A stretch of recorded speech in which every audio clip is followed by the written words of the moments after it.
जय श्री राम दोस्तों, नमस्कार। आपका स्वागत है आपके अपने चैनल वास्तु विजय में। और आप देख रहे हैं आपका फ्रेंड, आपका गाइड, आपका वेल विशर, मैं विजय मिश्रा।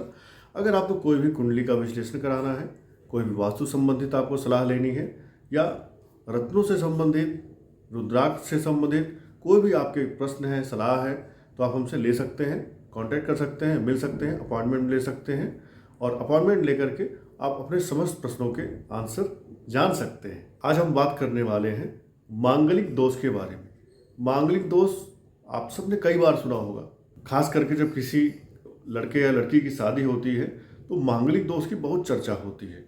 तो मांगलिक दोष क्या है ये आप सब जानते होंगे। जो लोग नहीं जानते हैं उनके लिए मैं बता दूं, जब मंगल महाराज आपकी कुंडली में फर्स्ट हाउस में, फोर्थ हाउस में, सेवेंथ हाउस में, 8वें घर में और 12वें घर में, अर्थात जब मंगल आपकी कुंडली में 1, 4, 7, 8 और 12 इन घरों में बैठता है तो इनको बोलते हैं मांगलिक दोष। उस लड़के या लड़की की कुंडली में अब हो जाता है मांगलिक दोष, ठीक है। परंतु कुछ ज्योतिष वाले एस्ट्रोलॉजर्स या कुछ साउथ में हमारे जो एस्ट्रोलॉजर्स होते हैं वो सेकंड हाउस को भी मांगलिक ही काउंट करते हैं। अगर सेकंड हाउस में मंगल बैठा है तो मांगलिक मानते हैं। क्यों? क्योंकि मंगल 8वें घर में बैठेगा तो सेकंड हाउस को देखेंगे जो कि फैमिली होती है। तो सेकंड हाउस का बैठा मंगल भी आपके ससुराल के घर को देखेगा और आपके कुटुंब को देखेगा। तो वहाँ से भी मंगल वही असर देता है मांगलिक के, जो फोर्थ हाउस में देता है, जो लगन में देता है, जो 7वें घर में देता है, ऐसा मानते हैं। बट आज हमारा टॉपिक है कि कैसे देखें कि मांगलिक दोष सही सही आपकी कुंडली में है या मांगलिक दोष का परिहार हो चुका है। तो वैसे मांगलिक दोष होने से क्या कोई नुकसान होता है? अल्टीमेटली मंगल कौन है? Mangal is a commander, Mangal is a army chief, Mangal एक सैनिक है, मंगल पुलिस वाले हैं, मंगल आर्मी वाले हैं।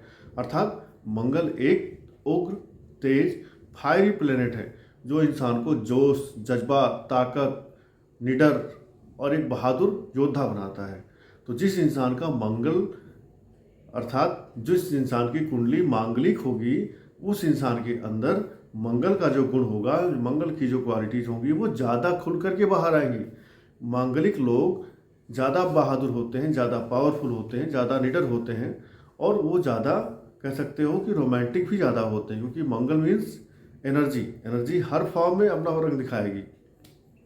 जब एनर्जी लड़ाई पे जाएगी तो लड़ाई का रंग दिखाएगी, जब एनर्जी बेडरूम में होगी तो बेडरूम में अपना काम करेगी। तो एनर्जी हर जगह अपने आप को अलग ही दिखाती है, चाहे कोई भी एनर्जी हो। तो मंगलिक जो लोग होते हैं उनकी कुंडली में मंगल जब पहले, दूसरे, चौथे, 7वें, 8वें, 12वें घरों में बैठता है तो इंसान की कुंडली को मांगलिक बना देता है। अब इस मंगलिक दोष के बहुत सारे परिहार बताए गए हैं हमारे शास्त्रों में, हमारे ग्रंथों में। तो आज मैं आपके लिए कुछ श्लोक लेके आया हूँ जो अलग अलग ग्रंथों में, अलग अलग ज्योतिष की पुस्तकों में लिखे गए हैं। उनके आधार पर कब किस किस परिस्थिति में मांगलिक दोष खत्म हुआ माना जाता है। आइए शुरू करते हैं। तो पहला आप ये समझिए कि जब मांगलिक लड़के की शादी मांगलिक लड़की से कर दी जाती है या मांगलिक लड़की की शादी मांगलिक लड़के से कर दी जाती है तो ये दोनों एक दूसरे को क्रॉस कर देते हैं और ये दोष खत्म हो जाता है क्योंकि दोनों ही मांगलिक हो गए। और दूसरा जो है श्लोक सुनिए। शनि भौमे अथवा कश्चित पापो व तादृशो भवेत् ते स्वेव भवनेष्वेव भौम दोष विनाशकृत। एक पुस्तक है फलित संग्रह, फलित संग्रह में ये श्लोक लिखा गया है। और एक अन्य पुस्तक में भी लिखा हुआ है भौमेन सदृशो भौमः पापो वा तादृशो भवेत् विवाह सुखदः प्रोक्तिश्चिरायु पुत्र पौत्रदः।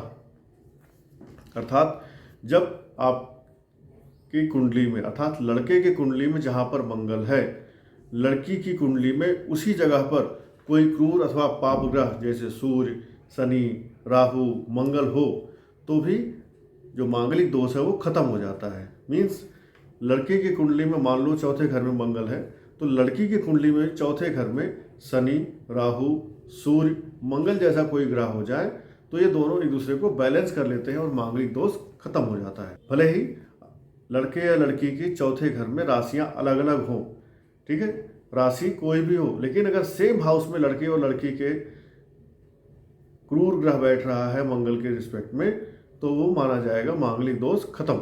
मुहूर्त पारिजात नाम की एक पुस्तक है, उसमें भी ऐसा ही एक श्लोक है। वो क्या है ये भी देखिए। अजय लग्ने व्यये चापे पाताले वृश्चिके कुजे धूने मृगे कार्किश चौष्टौ भौम दोषो न विद्यते। अर्थात मेष राशि का मंगल हो, मेष राशि का मंगल लगन में हो और वृश्चिक राशि का मंगल चौथे भाव में हो, फोर्थ हाउस में हो। मकर अर्थात उच्च का मंगल 7वें घर में हो, कर्क राशि का मंगल 8वें घर में हो और धनु राशि का मंगल 12वें घर में हो, तो ऐसे कंडीशन में मांगलिक दोष नहीं रह जाता। ज्योतिष की एक विशेष पुस्तक है मुहूर्त चिंतामणि। इसमें मुहूर्तों से संबंधित चीज़ों के बारे में कन्फ्यूजन्स को खत्म किया गया है। तो मुहूर्त चिंतामणि क्या कहती है? द्यूने मीने घटे चाष्टौ भौम दोषो न विद्यते।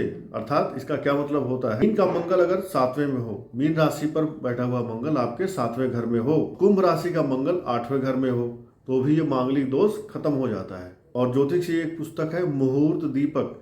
मुहूर्त दीपक क्या कहती है, इसको भी सुनिए। न मंगली चंद्र भृगु द्वितीय न मंगली पश्यति यश जीवा न मंगली केंद्र गते चराहु न मंगली मंगल राहु योगे। अर्थात द्वितीय भाव में चंद्र शुक्र का योग हो जाए, चंद्रमा और शुक्र अगर सेकंड हाउस में बैठे हैं तो भी मांगलिक योग खत्म हो जाता है।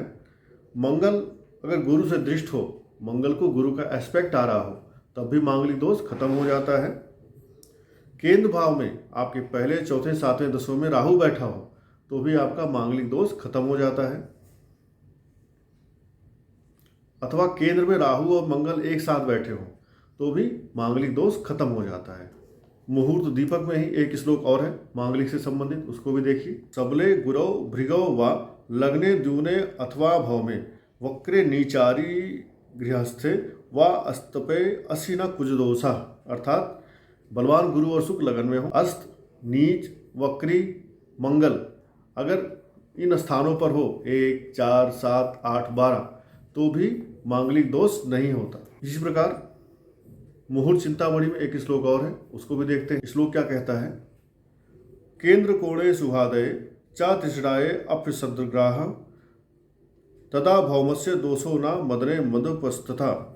अर्थात इसी भांति केंद्र और त्रिकोण में यदि शुभ ग्रह हो, आपके 1, 4, 7, 10 में और 5वें, 9वें घर में शुभ ग्रह हो, 3, 6, 11 में क्रूर ग्रह बैठे हों या पाप ग्रह बैठे हों तथा 7th हाउस का लॉर्ड सप्तम भाव में ही बैठा हो, मांगलिक दोष अनिष्ट कारक नहीं रहता, अब ये शुभ फलदायक हो जाता है। और मुहूर्त चिंतामणि में एक श्लोक और है, उसको भी देखते हैं। धन धन सुख मदनायुर्लाभ व्ययगा कुजस्तु दाम्पत्यम विघट्यति तद्गृहेशे न विघट्यति तुम मित्र गेहेवा। अर्थात जब 1, 2, 4, 7, 8, 11 और 12 भाव में स्थित मंगल वर वधू के वैवाहिक जीवन में विघटन उत्पन्न करता है, परंतु मंगल अगर अपने स्वक्षेत्रीय अर्थात 1 नंबर राशि पे हो, 8 नंबर की राशि पे हो अथवा उच्च का 10 नंबर की राशि पे बैठा हो तो ये निगेटिव इफेक्ट खत्म हो जाते हैं। तो मंगल अगर आपकी कुंडली में मेष राशि पे, वृश्चिक राशि पे अथवा उच्च का मंगल मकर राशि पे बैठा है तो मांगलिक दोष नगण्य हो जाता है, खत्म हो जाता है। वैसे भी जब वर कन्या की कुंडली का मिलान करते हैं तो अगर 27 गुण से अधिक मिल रहे हैं तो मांगलिक दोष का वैसे भी आपको काउंटिंग करने की जरूरत नहीं है। अब आपको मांगलिक नहीं देखना है क्योंकि 27 गुण से ज़्यादा मिल रहे हैं। और केवल मंगल ही नहीं, आपकी कुंडली में अगर लग्न में, धन भाव में सेकंड हाउस जो होता है या आपका 12th हाउस जो होता है, 12th हाउस क्यों? क्योंकि ये होता है सैया सुख, ठीक है, आपका बेडरूम होता है या आपका 4th हाउस है। अगर यहाँ पर क्रूर और पाप ग्रह ज़्यादा बैठे हैं तो ऑलरेडी ये मांगलिक ना होकर के भी, मंगल भले ही ना बैठा हो, कोई दूसरे क्रूर और पापी ग्रह बैठे हों, तब भी ये आपके घर में, आपके परिवार में वैसा ही मांगलिक जैसा असर देते हैं। तो मंगल अकेले से मांगलिक मत देखिए, मत डरिए, अन्य ग्रह भी आपके घरेलू वातावरण को डिस्टर्ब करते हैं। तो सभी ग्रहों का जो भी आपको क्रूर ग्रह होकर के परिवार, कुटुंब में, 7th हाउस में, 12th हाउस में, सेकंड हाउस में, 4th हाउस में, लगन में आपको परेशान कर रहा है, आप उस ग्रह का बीज मंत्र जप सकते हैं, उस ग्रह का दान कर सकते हैं। जैसा वो आपके कुंडली में कारक, मारक, बाधक है उसके अनुसार आप उसका उपाय कर सकते हैं और उसका उपाय का लाभ आप ले सकते हैं। तो केवल मांगलिक देख करके आप किसी विवाह का प्रस्ताव मत रद्द करिए, पूरा उसका डिटेल आप एनालिसिस करिए या किसी योग्य आदमी से एनालिसिस करवा लीजिए ताकि आपको सही पता चल सके कि ये विवाह वाकई में आपको नुकसान देगा या नुकसान ना देकर लाभ देने वाला है। हो सकता है लड़की या लड़के की कुंडली में कोई बहुत बड़ा राजयोग हो और शादी करने के बाद वो अपने पार्टनर को राजा बना दे। ठीक है, तो कभी भी किसी विवाह को प्रस्ताव को मना करने के पहले पूरा विश्लेषण सावधानीपूर्वक ध्यानपूर्वक कर लेना चाहिए। धन्यवाद। जय श्री राम। हर हर महादेव। आप सबका जीवन शुभ हो, आप सबका वैवाहिक जीवन मंगलमय हो।